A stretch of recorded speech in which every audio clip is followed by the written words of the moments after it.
Isang magandang umaga po sa inyo pong lahat. Ayan, malamig na umaga para po sa lahat. Ano? At nawa ay nasa mabuti po tayong kalagayan sa mga oras na ito. Ako'y nagpapasalamat sa Panginoon at nadagdagan ng edad ng aking misis. Ayan. So, salamat sa ating Panginoon at patuloy siyang gumagabay sa aking asawa sa pag-support sa ministry. Ayan. At saka sa paglilingkod na rin sa ating pong Panginoon. So ngayon po ay ang ating pag-aaralan, August 31, ang tamang pag-uugali. At ang ating key text ay matatagpuan po natin sa 2 John 8 to 9. Tayo po ay manalangin. Dakilang Diyos naming mahal na siyang aming patuloy na gumagabay sa amin. Amin pong idinadalangin ang bawat isa. Kami po ay makasalanan at tanging naming kailangan ay kayo, O Diyos, at siya makapagbibigay sa amin ng kagalingan. Amin pong dalangin ang aming pong pag-aaral. Gabayan niyo po nawa kami na magkaroon kami ng tamang pag-uugali na naayon sa inyong kalooban. Salamat po sa pag-ibig niyo po sa amin at sa pagdinig ng aming dalangin sa banal na pangalan ni Jesus. Amen. Sabi po dito sa ating key text, ingatan ninyo ang inyong sarili upang huwag ninyong maiwala ang mga bagay na aming pinagpaguran, kundi upang tumanggap kayo ng lubos na gantimpala. Ang sino mang lumalampas at hindi nananatili sa aral ni Kristo ay hindi kinaroroonan ng Diyos, at ang nananatili sa aral ay kinaroroonan ng Ama, gayon din ng anak. So dito, ang sabi ng pinaka-key-text, ano po, ay teka,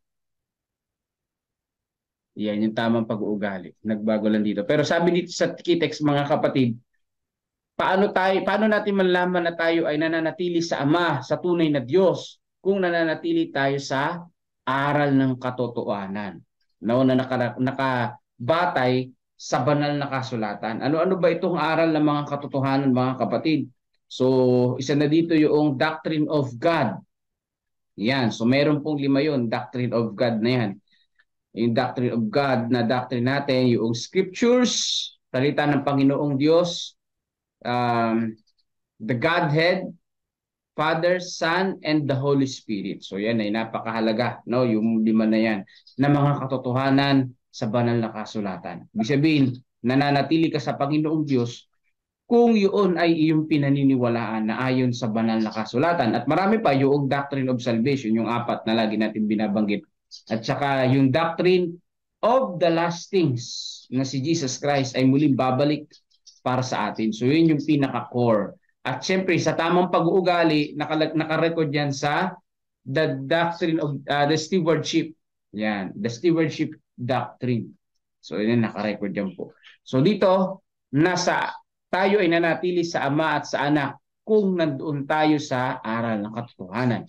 Sabi dito, hindi magtatagal at lahat ng posibleng pagsisikap ay gagawin para alisin at baluktutin ng katotohanan ng patotoo ng Espiritu ng Diyos. Totoo naman yan. Marami ngayon naglipan ng mga denominasyon. Ito yung mga pakawala ng kaaway. Bakit? Hindi kaya ng kaaway na basta i-persecute lang ang mga Kristiyano eh. O, kinakailangan talaga mayroong pupunta ng mga bulaan tagapangaral para malito ang maraming mga tao. At effective naman. Marami rin ang umaanib sa mga maling denominasyon na nang-aakay sa bulag na paniniwala na ipinapangaral na si Kristo ay tao lang at hindi Diyos. Di ba? Kung sabi dito, taglay ang kahandaan ay dapat tayong magkaroon ng maliwanag at tuwid na mga mensahe na noong 1846 ay dumarating na sa bayan ng Diyos. O magkakaroon ng mga minsan ay kaisa natin sa pananampalataya na maghahanap ng bago at kakaibang mga doktrina para sa kakaiba at makapukaw damdamin na ipinahayag sa mga tao. So, ganyan yan. Minsan, talagang ganun. Yung mga kapwa natin mananampalataya, maghahanap ng mga bago at kakaibang doktrina. So, alam natin yan. Kahit dito sa Nueva Ecija, maraming ganyan. Maraming nag-offshoots. Mga dati natin silang kapananampalataya, pero ngayon, naghahanap na ng ibang aral. Meron lang daladalang ibang aral. Na imbis na yung bato sa Daniel 2 ay si Jesus, naging tao na tuloy. So, imbis na ang kaligtasan ay kay Jesus, napunta na ngayon sa gulay. Napunta na ngayon sa kape. So, yun na nangyari diyan. Napunta na tuloy dun sa hindi pagluluto tuwing araw ng Sabat. So, hindi ganun ang doktrina, mga kapatid. Sabi dito, kakaiba, nakakapukaw ng damdamin. Marami nga naman madadaya rin doon kapag nakakapukaw ng damdamin, di ba? Magpapasakop sila ng lahat ng nalilikhang isip ng mga kamalian. At ipapahayag ito na nanggaling kay Ginang White upang kanilang malinlang ang mga kaluluwa. So yan ang ibig. Yan ay marami gumagamit sa writings ni Mrs. White. At sinasabi na ito'y galing daw sa writings ni Mrs. White pero out of context yung pagkakabanggit ng mga writings. Yan. Para daw malinlang ang mga kaluluwa o pag sinabing kaluluwa mga tao. So ganyan po nakakalungkot diyan, ano? Ang gawain lang po ni Mrs. White sa Seventh-day Adventist ay to confirm the doctrine. Ibig sabihin, hindi si Mrs. White yung pagkukunan ng doktrina. Kaya mag-isip-isip ka kung ang kausap mo, puro Mrs. White ang binabanggit, di ba? Puro spirit of prophecy ang binabanggit at walang Biblia. Ibig sabihin, ang pundasyon ng doktrina niya, puro Mrs. White. Mali yan, manlilin lang yan dahil ginagamit lang niya yung writings ni Mrs. White para linlangin ka. Ang talagang tumpak na paggamit ng writings ni Mrs. White, babanggit ka ng sandamakmak na talata sa Biblia, at magkukonclude ka na ito yung tamang doktrina ayon sa banal na kasulatan. And then, tsaka ka lang kukuha ng mga confirmation sa writings ni Mrs. White. So, hindi po pwede yung sandaming binanggit na mga writings, tsaka tapos isang talata lang. Anong nangyari? Yung foundation na ng doktrina, yung writings na ni Mrs. White at yung taga-confirm na, yung Bible. Hindi ganun, mga kapatid. Ang Bible ang pinagkukunan ng tamang doktrina at yung writings lang ni Mrs. White yung taga-confirm. So dapat maintindihan natin yung mabuti. Kaya babantayan natin.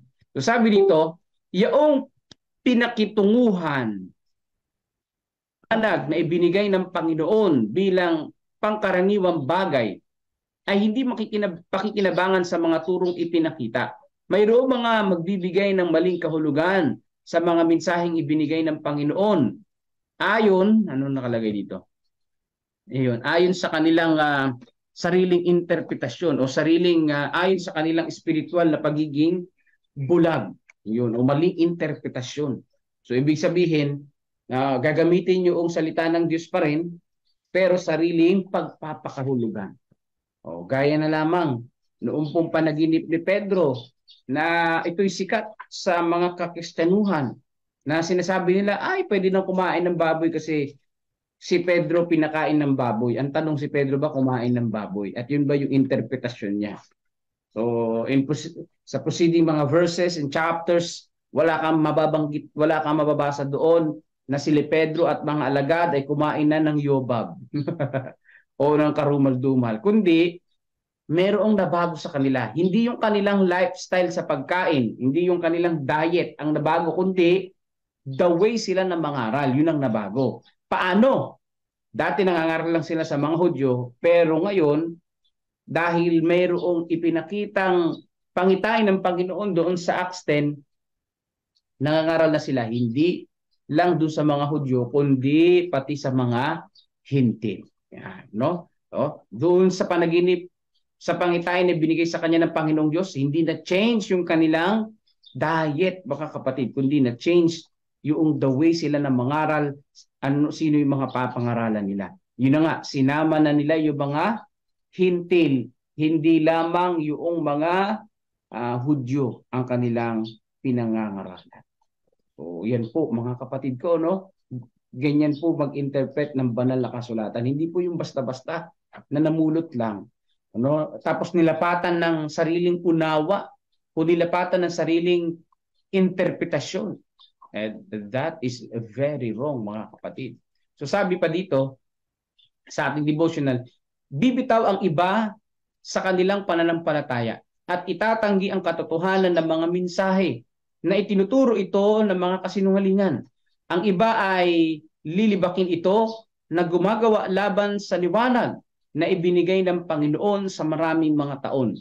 At ang ilan sa mga mahihina sa pananampalataya sa gayon ay maliligaw. Yan ang malungkot dyan. Ano? Babalik ka rin ng mga katotohanan, sisiraan ng leader, sisiraan ng mga lifestyle na marami mga tao, tapos ipapasok yung doktrina nila. Ay, yung mga Adventist na yun, ganito na ginagawa niyan. Ganito na. Ito na yung tama. Kasi ito na yung gawin nila. Kaya tayo mga Adventist, dapat ayusin natin yung ugali natin, yung lifestyle natin. Naturingan pa naman tayo mga Seventh-day Adventist, dapat yung lifestyle natin ay angkop sa banal na kasulatan. Hindi rin naman natin sila masisiku, sasabihin nila, ay may mga Adventist na ganito na yung lifestyle, dapat ganito na tayo. Yung mga extreme ba, di ba? Magagaling, mga extreme na yan. Talagang hahanap at hahanap ng butas na ikaw naman na pinapangaralan, madali kang parang oo nga no, ganito na talaga yung mga lalo na yung mga kabataan, ganito na talaga yung mga gawin nila. Eh mga kapatid, hindi yan ang doktrina ng Adventist sa banal na kasulatan. May mga pasaway, oo, pero hindi yan basihan para magkamali ang doktrina. Hindi basihan na yung ugali ng mga miyembro ay pagkakamali ng doktrina, hindi ho. No? Siyempre may mga kanya-kanya naman tayong pagpili, di ba? May kanya-kanya tayong pagpipilian kung ano ang dapat nating sundin at ating dapat na unawain. O, sa ganitong paraan, ang mga tao, marami sa mga mananampalataya ang iba din yung kanilang pag-uugali, iba din yung kanilang iniisip. So dito mga kapatid ko, nararapat lamang na sa tamang pag-uugali ang kinakailangan yung pananampalataya patatagin. Para kapag ka mayroong mga turo na mga kasinungalingan at maling aral, ay madali nating machi-check na ito'y mali at hindi sa Panginoong Diyos. At hindi tayo basta-basta madadala o manghihina sa pananampalataya dahil bakit nagpakatatag tayo sa panahon na wala pang dilubyo ng mga lobo na umaaligid sa ating church. Sabi dito, ngunit ang iba ay lubhang matutulungan ng mga mensahe. Bagamat hindi personal na binabanggit, maitatama sila at maakay para layuan ang mga masamang nabanggit. Ang Espiritu ng Panginoon ay naroon sa mga turo at maalis ang mga pagdududang umiiral sa maraming isipan. So dito, no, sino po makatutulong sa atin para po yung po mga umiiral na maraming mga kaisipan na mali, na mga doktrinang mali, ay maitama ang tutulong sa atin ang banal na Espiritu. Yan, ang ating Panginoong Diyos ang tutulong sa atin. Ang magbibigay sa atin ng karunungan, ng wisdom para maunawaan ang salita ng ating Panginoong Diyos. Yan po, no? Kaya ibig sabihin, kailangan dito ng panalangin. Kung meron tayong napakinggan na ibang turo at parang iba sa atin, parang bago ito sa atin, kinakailangan na ating idalangin sa Panginoon. Panginoon, ito po ba yung turo ninyo? Tama po ba ito? O baka nagkakamali siya? O baka nagkakamali ako? Kailangan ipanalangin mga kapatid at sasaliksikin sa banal na kasulatan. Sabi pa dito, ang mga patotoo, ayan, sa sarili nito ang magiging susi na maipapaliwanag sa mga mensaheng ibinigay. Kung paano ang kasulatan ay piniliwanag ng kasulatan. Maraming magbabasa ng mga mensahe na may pananabik na sinasaway ang mali upang kanilang matutuhan kung ano ang kanilang gagawin upang maligtas. Ang mga mensaheng ito ay dapat makatagpo ng kanilang lugar sa mga puso at mangyayari ang pagbabago. Ibig sabihin mga kapatid, doon nakakarating sa akin yung binasa ko dito, selected messages sa last part, na kahit tama yung doktrina mo naman, yan, kahit naman tama yung doktrina mo, kahit naman tama yung pinanghahawakan nating aral, pero yung ugali naman natin hindi angkop doon sa tamang aral, hindi pa rin magiging epektibo yung pangangaral. Bakit? In harmony yung ano mo yung karakter mo. Tama na yung doktrina, stable na di ba? Pero yung karakter mo, gigewang-gewang So dapat ipapantay mo rin. So, mahirap, gigewang-gewang na nga yung iyong doktrina, gigewang-gewang pa rin karakter mo. So dapat yun in harmony mga kapatid, no? Dapat kung stable ang doktrina, tama yung doktrina, dapat tama din yung pag-uugali. Dahil kahit na tama yung doktrina at mali yung pag-uugali, hindi pa rin effective at hindi pa rin makapaniwala sa mga tao. So number one yun. Kasi panlabas yung yung karakter di ba? Marami ang mga nagbabait-baitan pero yung doktrina mali. Di ba? Marami ang parang tupa na parang maamo, pero yung doktrina nga mali. No, maraming ganun. Kinakailangan na yung ating pag-uugali ay naaayon sa salita ng ating Panginoong Diyos. Kaya sabi dito, papaano mong malalaman na yung pag-uugali mo nasa tamang linya? Ang sabi dito, ingatan ninyo ang inyong sarili upang huwag ninyong maiwala ang mga bagay sa aming pinagpaguran. Ano ba yung pinagpaguran ng mga apostol? Mga nangaral sila ng mga katotohanan. Kundi upang tumanggap kayo ng lubos na gantimpala. Ang sino mang lumalampas at hindi na nanatili sa aral ni Kristo ay hindi kinaroroonan ng Diyos. Ang nanatili sa aral ay kinaroroonan ng Ama at gayon din ng Anak. Sabi dito, sino mang lumalampas at hindi nananatili sa aral ni Kristo. So may ganun pala. Meron palang lumalampas sa aral ni Kristo. Ibig sabihin, hindi sakto yung aral niya. Nadagdagan yung aral ni Jesus. Yung iba naman, kinulang yung aral ng ating Panginoong Jesus. So, yung mga nakadagdag sa aral ni Kristo, yan, yung maging vegetarian ka para maligtas ka, yun na ay dagdag.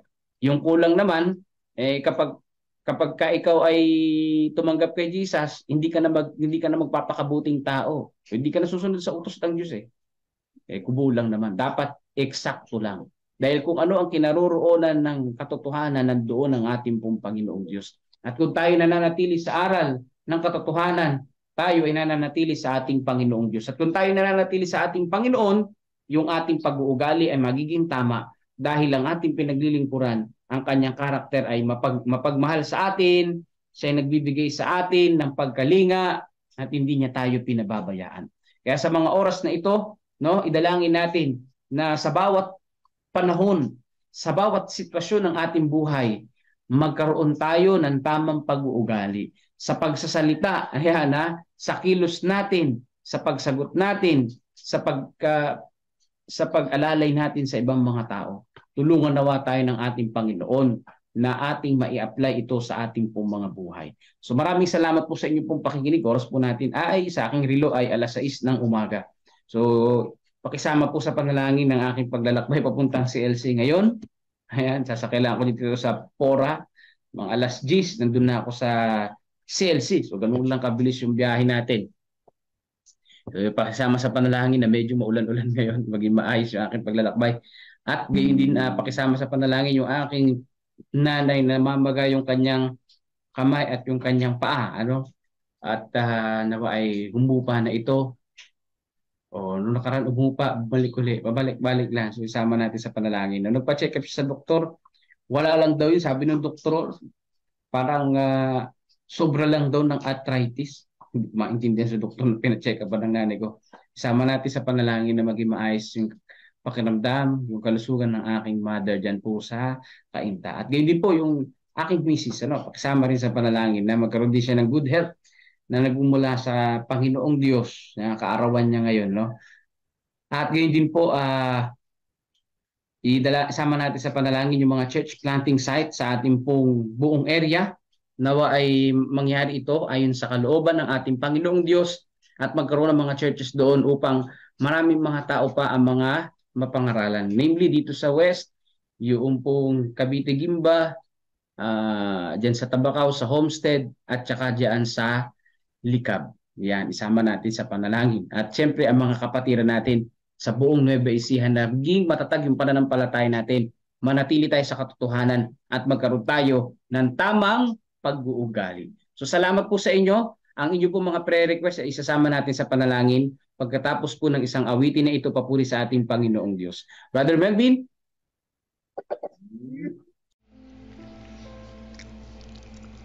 Amang banal na makapangyarihan sa lahat. Unang-una nagpapasalamat kami sa panibagong buhay at kalakasan. At salamat din sa pagkakataon na muli niyo kaming napaalalahanan patungkol sa aming tamang pag-uugali. Ama, patawad po dahil kung kami man ay pagewang-gewang na kami ay nalasing sa kamunduhan ng bagay. Ngunit kami po ay willing magbago, Ama. Ay willing po kami na samahan kami ng Holy Spirit patuloy sa aming unti-unting pagbabago. Alam namin na Ang aming karakter ay hindi katanggap-tanggap dyan sa inyo sa langit na bayan. Ngunit sa tulong po ninyo, kami ay maaaring magkaroon ng chance na magkaroon ng pag-asa makapasok dyan. Kaya mihiling po kami sa inyo na mabaguhin na aming karakter. Samahan po kami araw-araw na sa bawat oras at sandali na kami nakakonect po sa inyo upang makontrol namin na aming sarili sa hindi kanais-nais naming pag-uugali. Maraming salamat po sa gabay at patnubay sa bawat araw. Ramdam po namin ang inyong pagmamahal. Sa umaga dito, nais po namin isama sa panalangin ng pasalamat ni RK na siya na po ay may work na, at salamat sa pagdinig niyo po sa kanyang panalangin. Ramdam po nila ang inyong pagmamahal, at salamat din at makakasupport na sa kanyang nanay na may sakit sa pinansyal. Sa pagpapatuloy, nais namin isama sa panalangin may mga birthday ngayong araw na ito. Si Brother Roderick Alpindo at kayo din si Ma'am Karin. Ay dinadalangin namin pasalamat sa mga nakaraang taon at sa mga maraming taon na nagdaan. Sila inyong sinamahan sa kanilang pang araw-araw na pamumuhay, sa kanilang kalusugan, sa kanilang gawain. Ay sila po inyong iningatan. At kami po patuloy na humiling sa inyo sa buong maghapon na ito na sila ay maging masaya sa kanilang kaarawan, at gayon din sa pagpapatuloy ng kanilang buhay sa mga darating na araw, linggo, buwan, taon. Pagkalooban niyo pa ulit sila ng mga mas malusog na pangatawan, di lamang pang pisikal, gayon din naman pang espiritual, na mas maging masikap pa sila at mahusay sa gawain, at maraming ma-disciple at maging inspirasyon ng bawat isa. Papasalamat po kami sa inyong kabutihan sa kanila, sa mga may kaarawan ngayong araw na ito. At ngayon din sa iba pang may mga kaarawan, kung mayroon pa man na iba na hindi namin nabanggit, salamat din po, at kalusugan ng aming dalangin, hindi lamang pang physical, gayon din pang spiritual. Patuloy namin sinasama sa panalangin si Tatay Noel. Nawa po ito, pagalingin siya sa kanyang karamdaman. Ipuin siya ng inyong mapagpagaling na kamay pagkat siya ay nasa banig ng karamdaman. At ganyan kasama namin sa panalangin ng nanay po ni Pastor Nelvin Alabanza na namamaga ang kamay at paa. Patuloy na kagalingan nawa ang igawad sa kanya, at naway bigyan ng karunungan ng mga doktor na tumitingin sa kanya upang maibsan ang kanyang sakit na naramdaman. Patuloy din namin sinasama sa panalangin ng mga church planting sites sa bawat lugar dito sa aming nasasakupan. Kasama na rin sa homestead sa Talavera, Gimbagi, sa Cavite, Gimba.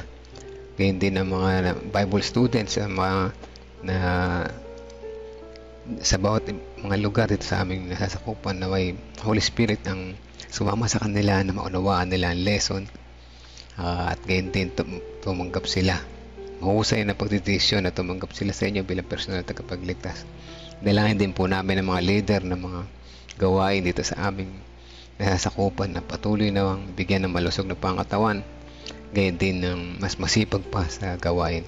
Kasama namin si Sister Nib Rivera at si Brother Roy na masipag na gumagawa sa sa Tabacao, kasama ng kanilang mga new baptized na mga kapatiran. Patuloy na igawad ang kalusugan na mahusay sa kanila at ng inyong pagmamahal. Sa pagpapatuloy na isulit namin isama sa panalangin ang mga kapatiran na magta-travel, si Pastor papunta sa CLC. Siya po ay inyong ingatan sa daan hanggang makarating siya doon liligtas, bagaman maulan, malamig ang daan, madulas ang kalsada, ay ingatan siya patuloy hanggang ligtas na makarating doon at makauwi. At gayon din naman aming sinasama sa panalangin ang mga kapatiran na nakikinig ngayon, na may patuloy nyo kaming ingatan sa maghapon. Unang-una aming kalusugan, gayon din ang aming mga hanap buhay na may maging sapat sa aming pangailangan, at makatulong din naman kami sa iba. At patuloy namin sinasama sa panalangin na iba pang may karamdaman, na siya po ay patuloy na pagkalingin sa kanilang mga karamdaman at ilayo sa anumang mga tukso.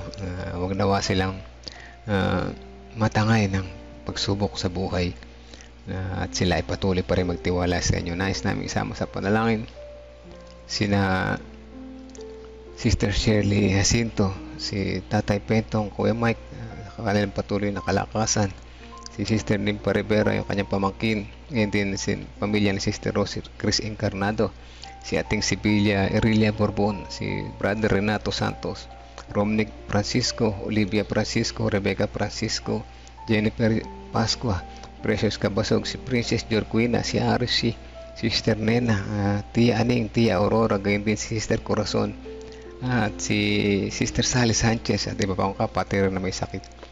Nais namin sama sa panalangin sila at patuloy na igawad ang kagalingan sa kanila. At gayon din ang mga naghahanap ng trabaho, si Crisel na siya ay nasa ibang lugar upang makahanap ng trabaho na nababagay po sa kanya. Ama, nais namin pagkatiwala ito sa inyo. Alam namin ipagkakalob niyo po sa kanya ang best kung saan siyang makapagtatrabaho, makakasupport sa kanyang pamilya na hindi na nasasagasaan ng kanyang pananampalataya. Maraming salamat po, Ama, sa pagtinig sa aming panalangin. Ang lahat na ito ay aming inihiling at pinasasalamatan alang-alang na lahat sa pangalan ng aming Panginoong Hesus at Tagapagligtas. Amen and Amen.